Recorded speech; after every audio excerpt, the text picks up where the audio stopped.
Welcome, everybody, to the inaugural Unboxing Judaism podcast. My name is Rabbi Aryeh Wolbe, and I have the great privilege of sitting with Rabbi Yaakov Nagel. Rabbi Yaakov Nagel is a celebrated Torah scholar, the educator of the Daf Yomi in Houston, and the daily folio of Talmud study in Houston, now in a third cycle, going through the entire Talmud. Now you give 2 shiurim a day. Correct. Right, so it's really, really remarkable and really a great privilege to sit here in the Torch Studios with Rabbi Nagel. It's an honor. So we wanted to embark on a new podcast to dedicate time and focus on the essential topics of Judaism. If someone was to ask you, what is Judaism? That's what we're going to talk about. So we're going to take Judaism and try to unbox it over the coming sessions through our discussions, and hopefully come up with some clarity and understanding as to what is the essence of Judaism. So as we discussed previously, we're going to talk about...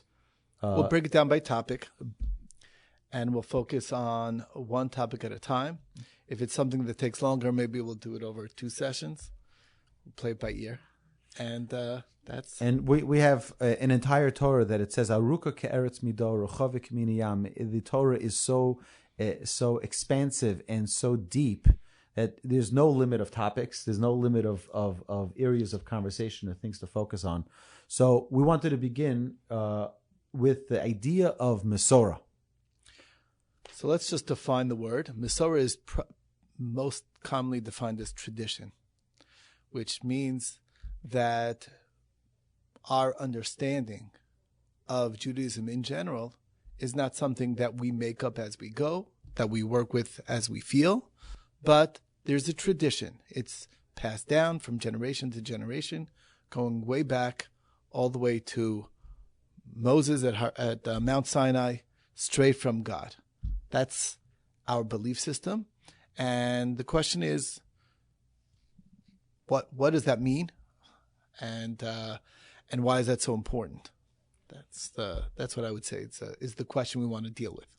Okay. Right. So the real question, as you're saying it, is what does it make a difference if the Torah was the same Torah given to Moshe at Mount Sinai, or whether or not it's just there's this theory that some people have come up with called the documentary theory, which is basically, in a very abridged understanding of it, it's basically that it's a document that over the years some rabbis expanded on it and sort of like a Google Docs. Yeah, that there's a few collaborators, everyone puts in their own 2 cents, and that's how it develops. Is that right? That's exactly what it and they run with this, and sadly many people uneducated and unskilled in Jewish wisdom don't understand that that's heresy and falsehood on its face. Everything we have in Judaism is based on a direct link to a source. So, it's funny because it's obvious that these people never studied Talmud. Oh, yeah. Because you can't go through a single line in Talmud just stating an idea without having a source for it. And every concept that we're faced with, that is the classic question is, okay, well, from where do we know this? And we're looking to the source, and we're always trying to, that's what the Talmud is really all about. If I would give an introduction to Talmud, the goal of the Talmud is to take the information that we do, the concepts that we're familiar with, and find the source. And thereby, once we get draw that line back to its source, that clarifies to us the details, the nuances, the understandings, the depths behind it. And that's the goal of the Talmud, which is to compare to the different sources, to the different ideas, and see really where's the source for this concept that we are familiar with in our practice, and then thereby understand the nuance and the depth of the halacha, the depth of the law. And that's what basically primarily what the Talmud deals with. So if we go back to the first Mishnah in Ethics of Our Fathers, the first Mishnah begins with Moshe Kibel Torah Misinai. Moshe received the Torah at Mount Sinai. And you wonder, there's so many other things that the Mishnah of ethics of our fathers could have started with. But the first thing that we touch on is authenticity. The most important value in Judaism is truth. We want to know that everything is authentic, because if it isn't authentic, throw the whole Torah out. Why are we bound to it? Well, right. It has to come from an exact source that we can identify, that we can track down. And there are a multitude of proofs to the authenticity of the Torah and to the veracity of the Torah because of that tradition. Not tradition, it's like, I say this many times in our classes, that the worst destruction of American Jewry was the movie Fiddler on the Roof. Right. Tradition. Right. Because I can't even tell you how many people tell me, oh, we do that. That's just tradition. No, we don't do anything because of tradition. The only reason we do things is because there is an actual mandate in the Torah that is sourced in the oral Torah, sourced in the written Torah, all the way back to Moses at Mount Sinai. So for someone to think that it's just tradition, right? It's a bad translation. It's of terrible translation. It does so much injustice to the essence of Judaism, because we're not about tradition. We don't just do things. Oh, why do we do it? I have no idea. So it's just tradition. No. We don't do things because of tradition. Listen, I'm not going to deny there are people that is their connection. They never thought much about it. They didn't do their own research. And you ask them, so why do you do this? And they say, well, that's what my father did. And I guess that's what his father did. And that's why we're doing it. And if they did it, it must be the right thing. And therefore I'm going to do it because it would be. And we're not, and it would be unfair it would be lack of appreciation to my father for not showing respect to that. That's really a lot of people's connection. And it's a shame because it reminds me of a terrible story. Yeah. I lived in a community once where there were 3 shuls that none of them had a minyan. And me, I don't know if you know, but I have several degrees in mathematics. I really don't, but I'm such a genius that I was able to figure out that if I took the 6 people from this shul and the 7 people from that shul and the 9 people from that shul, we'd have a big, robust minyan. So I approached one of the leading congregants of one of the synagogues, and I said, I came up with this brilliant idea. It's really earth-shattering. If we put everyone together, we would have a great minyan. And he looks at me and he says, are you kidding me? If I step foot into that synagogue, my father would turn over in his grave. I said, really? To such a degree? I said, can you explain to me why? He says, I have no idea. I have no idea why, but it's tradition, right? That's my father didn't walk into that synagogue, so I don't walk into that synagogue. And it is such a terrible, catastrophic, reality. And it's sad because many communities have never been able to get over those little, silly, disputes of years past. There's an expression in the Talmud that the whole dispute and everything else, they're all dead by now. Like the reason for it and why and everyone involved is all long gone. They're pushing daisies. And yet we're still standing strong by the old fights. And that's a shame. That's really a big shame. And again, so like the idea that we want to convey here is tradition is not the correct word. It is passed down. Misor means it's the handing of a baton, but it's not just from my father. It's from God to Moses, straight to us. So, many times in our classes, we would pull out this nifty pyramid where it shows a clear transmission of the Torah given from God giving it to Moses at Mount Sinai all the way down to the Torah that we have today. And on the other side, we have the unbroken chain from God dates of rabbi to student, rabbi to student, rabbi to student. And it's an amazing thing is that we don't study Torah from a book. We study Torah from teachers directly. From teachers. Right? The amazing thing is that people say, well, why don't you give a guess? Like, how many stops along the way do you think it's been? And people say, it must be thousands. I don't know, hundreds, thousands. That's what most people would guess. What is it? 131 generations. We are 131 generations. Anyone who studies with the rabbis at You Torch listening here. are 131. Our number 131, going back to going Moses. all the way back from Moses and Mount Sinai. And that's rabbi, student, rabbi, It's and not student. generation. It's student. It's teacher rabbi, to student. Teacher to student. Right. Teacher Direct, to student. face to face. That's what it is. And it's an amazing thing that in order for someone to be ordained as a rabbi, you don't go on some online program and become an ordained rabbi. You have to have a Rebbe, a teacher, who passes that Torah on to you and says, I approve for you, after repeating to me the Torah that you learned, that you indeed incorporate the wisdom of the Torah and you represent its morals and ethics appropriately. And now I ordain you as a rabbi. So there you go. It's pretty amazing. No, it really is. It's remarkable. And what many people don't understand, and I've heard this so many times, such a mistake, where people assume that the laws of the Torah or the laws written down in halacha by the Rambam or by Shulchan Aruch, oh, it's just a bunch of rabbis made it up. Or I heard people say, it's just midrash. Or it's like, without understanding that there is no authentic Torah without it being sourced. And the halacha, the way the halacha came about was where Rambam learned through all of the Torah, all of the prophets, all of the writings. He learned through all of the Mishnah. He learned through all of the Talmud and all of the commentaries and everything. Then with with putting it all together, was able to assemble the 14 books of the Yad HaChazakah, the Mishnah Torah, right? He put it together, and that is what we have as halacha. That's the bedrock of halacha. It's after all of those discussions. And what many people don't understand is they think it's just a bunch of rabbis who were bored or trying to keep their congregants busy, that they came up with these laws that they're just like, oh, why not? Let's just do it.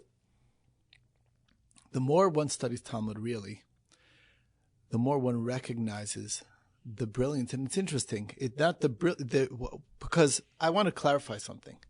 Yes, it's true that everything needs to be sourced, but there is also an entire area of law that's called rabbinic law, where the rabbis have a Torah obligation to create boundaries to help people keep the Torah better. That's called rabbinic law. And it's that, in my sense, is one of the best areas to study, to recognize the brilliance of the rabbis of the Talmud, because their insight into human nature and their insight into understanding people and how people work and what makes people tick is fascinating. And there's sections of Talmud that are focused basically only on rabbinic law. We just finished recently Masechet Eruvin, which is a completely rabbinic invention. It goes back to King Solomon, in fact. But it wasn't written in the Torah, but it was created, and it's such a difficult section. We're very proud. We're actually celebrating tonight in the restaurant. We're going to celebrate the Siyum tonight because it's a big deal. It was very difficult. We studied it. But that's really what it is. It's more than just the 5 books of Moses as it's written. There's a job of the rabbis to actually help us keep the Torah law. And I think that's a very important part of what it means, Mesorah. I think first is congratulations on the Siyum, on the conclusion of this tractate of Talmud. And I also want to congratulate my son. Is Shlomo coming? My Shlomo. He'll be there. Yes, okay, yes, good. Absolutely. I reserved his dinner order. And it really is a remarkable accomplishment to even finish one page of Talmud, let alone one chapter of Talmud or an entire tractate. But Eruvin is one of the more complicated, the more sophisticated areas of Talmud. But even then, the Talmud still finds the proper sources in the Tanakh, in the Torah, in the written Torah, for all of those rabbinic meanings. Even then, the rabbis can't fabricate it out of thin air. It still has hints, things that are alluded to in the Torah to the ideas that are the rabbinic laws. So, and we have, I believe it's 7 laws that are completely rabbinic in like washing hands. right? Washing of hands in the morning is a total rabbinic law, but it's based on other areas of the Torah where there is obligations to. So the rabbis say, if you have this obligation here, we can apply it as well over here, and you have this many times in law. Well, we also have the upcoming holiday of Hanukkah, which is which was celebrating an event of the importance. I think that's really true. What it is, it's celebrating our connection to the Masorah and how important it is to us. And we put ourselves on the line to fight for it. And I think that's really what this upcoming celebration, people don't recognize it. It's always funny to me how secular Jews somehow love Hanukkah. It's such a great holiday. If they understood what it was, it's celebrating the fact that we are not assimilating. That's what it's celebrating. It's an amazing thing. They would only know. Okay. So it's very interesting. When I was in yeshiva, many yeshivas have vacation for Shabbos Hanukkah, the Shabbos of Hanukkah. And my yeshiva had the custom not to do that because they said the whole purpose of Hanukkah was to strengthen our connection with Torah. Why would we be off from yeshiva? Exactly. We got to take a different Shabbos, the Shabbos before, Learn the extra. Shabbos after. Exactly. But on Hanukkah itself is such an auspicious time. It's such a special opportunity to reinvigorate that connection with the Almighty and His Torah. It's interesting that in the prayer that we add for Hanukkah, we say, Lahashkichem Torasecha. Part of their objective was to make us forget our Torah, not that we shouldn't observe the laws, but rather we should not be able to study with our rabbis. They understood that the source of our strength as Jews is our relationship with our heritage, right. Is our relationship with our rabbis. And the more we have that solid connection between us and our teachers, the more it's even more than that. Is that it's what Hanukkah essentially is teaching us, is reminding us that we're a link in the chain, and that our Torah is the link that leads back 131 generations of rabbi and students.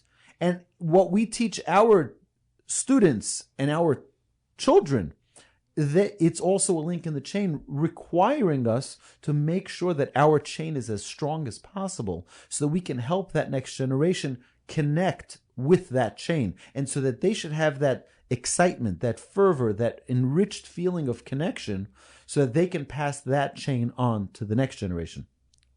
I was thinking, it just reminded me of that the importance of this idea. One of the stories that the Talmud brings down, and this is also a big part of Talmud, is the stories that they bring down. And one of them is about during this very time when the Greeks were making these decrees against many aspects of Jewish practice. So one of them was that one would not be allowed to ordain a rabbi. And this was during that time that there was a certain rabbi that felt that if he didn't ordain the next generation of rabbis, then it's going to be lost, the chain. And because of that, he literally gave up his life. And they were so over the top in terms of what their decree was. They said the city of where the rabbi ordains is going to be completely decimated. And this rabbi figured out a way. It's like, well, what he's going to do is going to be exactly in between the two cities.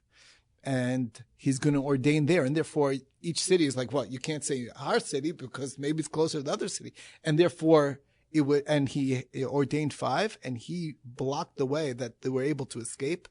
And they found out about it, but he gave up his life to ordain the next generation of rabbis. But so you see how serious this is. And it's amazing. That fight may not be in the open anymore, but certainly that's something that we need to recognize. The fact that these people gave up their lives for this shows how serious a matter it is. It's not something to be taken lightly. It's something that is crucial. And that's there's an amazing piece of Talmud that I've always been intrigued with. It says that a father who learns with his son is like the Torah that Moses was learning with God at Mount Sinai. A father learning with the son, why would it have any similarity to the Almighty teaching the Torah to Moses at Mount Sinai, to the Jewish people?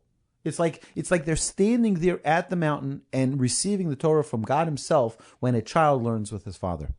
I think the idea is exactly what we're saying, that the importance of passing a direct transmission of Torah, which is unbroken, a chain that is direct from a source, right?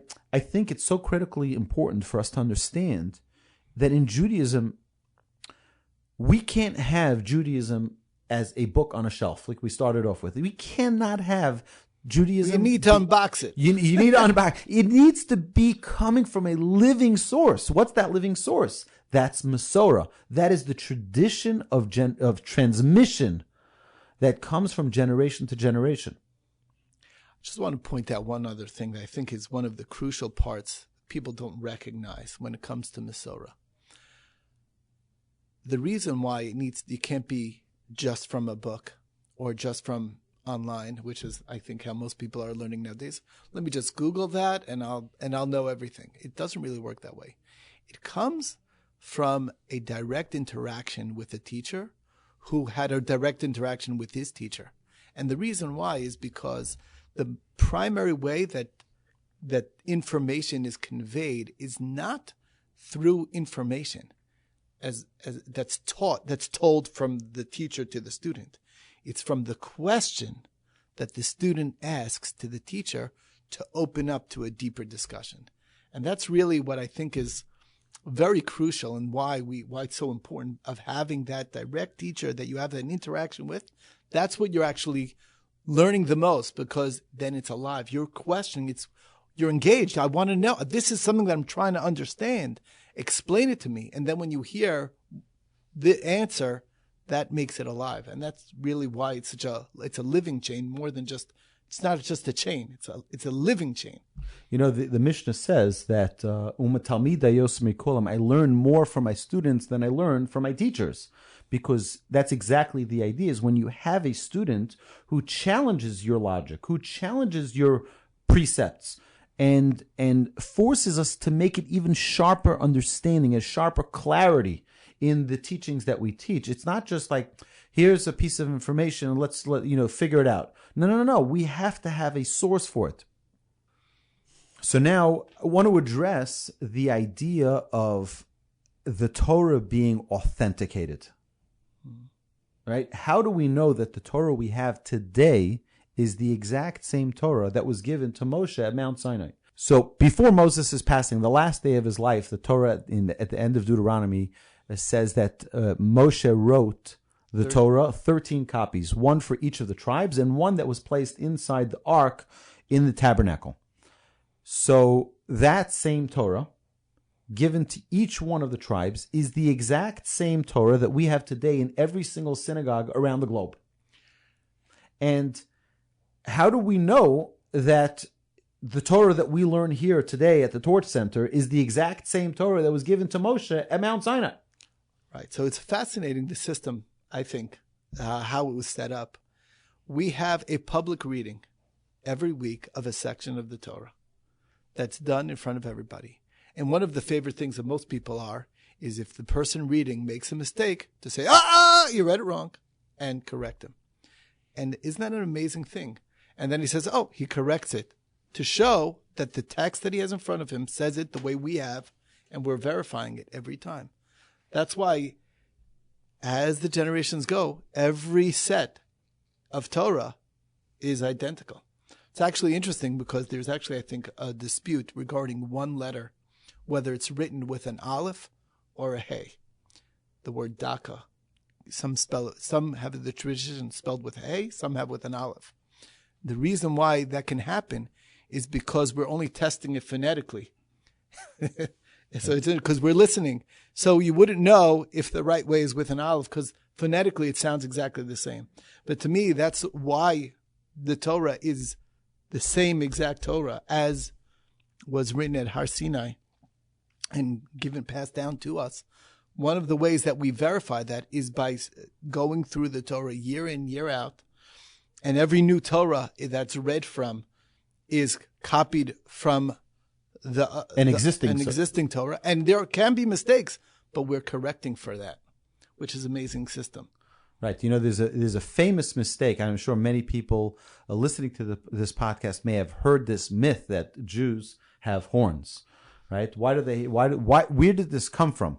So the Torah tells us that when Moshe was descending from Mount Sinai, when he was descending the mountain, it says that his face was glowing. And Karan or Panav. Karan or Panav, right? So his face was glowing, it was beaming. But if you read it without the proper vowelization, it can also be read as, and his face had a horn, right? Karen is a horn. It's the same letters, but with different vowels. Right? So if someone is ignorant and doesn't understand the proper way to pronounce the word, it can come up with the wrong understanding. Obviously, last I checked, we don't have horns. It's fascinating. I want you to know, it was just interesting. Just today, I was reminded of the story when I was a young boy. We had a neighbor who was not Jewish, and we were very friendly. We would play all the time. And after a while, he said, "Can you show me your horns?" I couldn't believe it. He actually was taught by his parents something that all Jews have horns. Of course, amazing. Yeah. It's whatever. I don't know how they got to that conclusion, but either way, it's obviously one of those mistakes by not knowing how to read the Torah, not having a proper, authentic method of understanding it. Now, we also see a public revelation that was given to the Jewish people where you don't have any such experience with any other religion. You know, Muhammad claims that he had a dream where God spoke to him and said, the Jewish people are no longer the chosen people. I'm now ordaining you with the right to be the chosen people. And if you don't believe him, he'll kill you. So it was an individual who had this revelation. And you have to believe it because otherwise you're considered an infidel and you have every right. They have every right to. They lose they forfeit their lives, basically. Exactly. Christianity is a similar thing. Christianity has murdered more Jews than any other people on earth, right? Millions and millions of Jews have been slaughtered by Christians because we didn't undertake or accept their story of their quote unquote God. Right? And also that was an individual's revelation.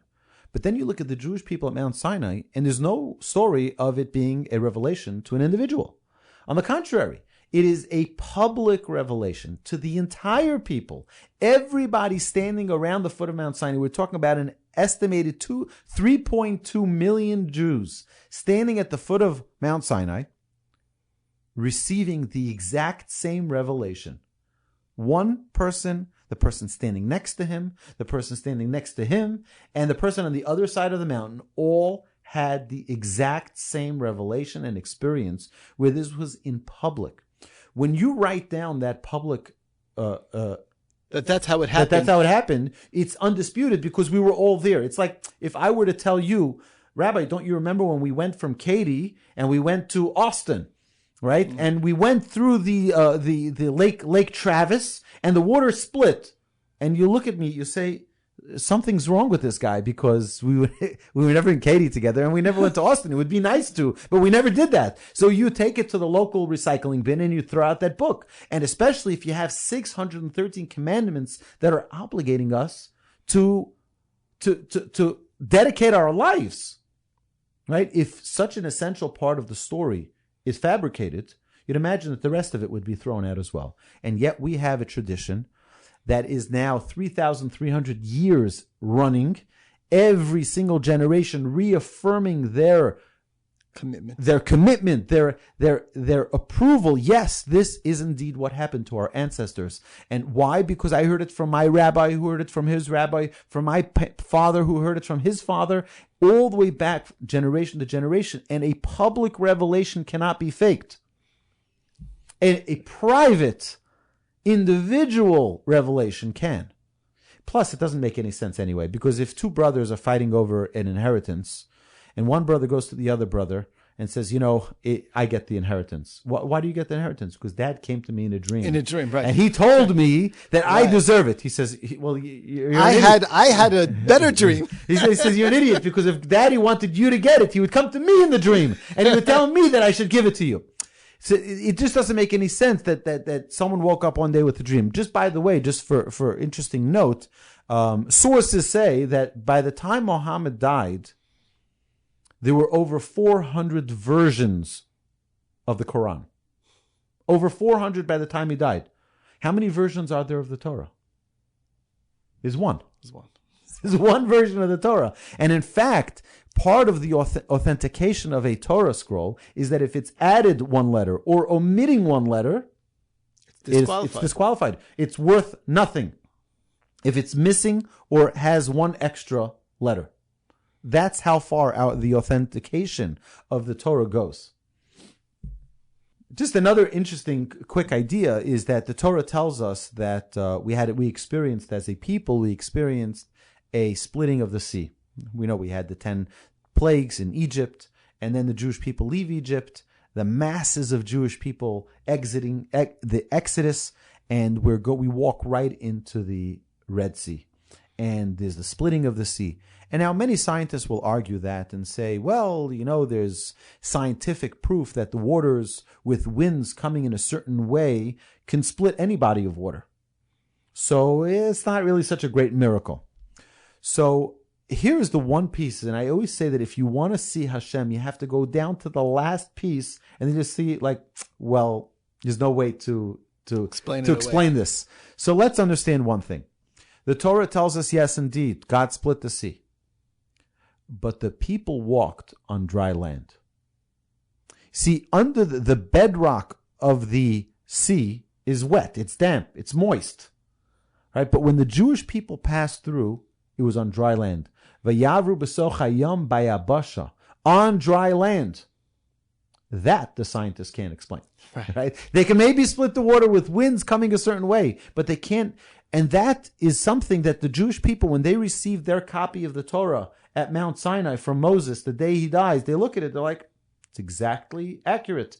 That is exactly what happened. Indeed, right? And that's the way it gets authenticated is by the approval of all of those multitudes who were there. Everyone who was there, right? Exactly. So we have an amazing Torah. We have an amazing, authentic Torah that the essence of everything that we have in Judaism is about truth. In fact, when we talk about God, we say Hashem Elokechem Emet. The name of Hashem is truth. What we seek in Judaism is truth, more than anything, which is why it's critical to have a direct link of us, the Torah that we learn, all the way up, linking it to the Torah that Moses was given. The Jewish people were given at Mount Sinai directly from the Almighty, the creator of heaven and earth. So my dear friends, thank you for joining us on our inaugural podcast. Amazing. This was so nice. And we look forward to hearing from you. You can email us at podcast@torchweb.org. And we look Feel forward. free to ask questions, please. If you have any questions, we look forward. We'll address. If you have any topics you'd like us to discuss in future podcasts, we will happily discuss them. And till next time, shalom from Texas. Amazing. Thank you.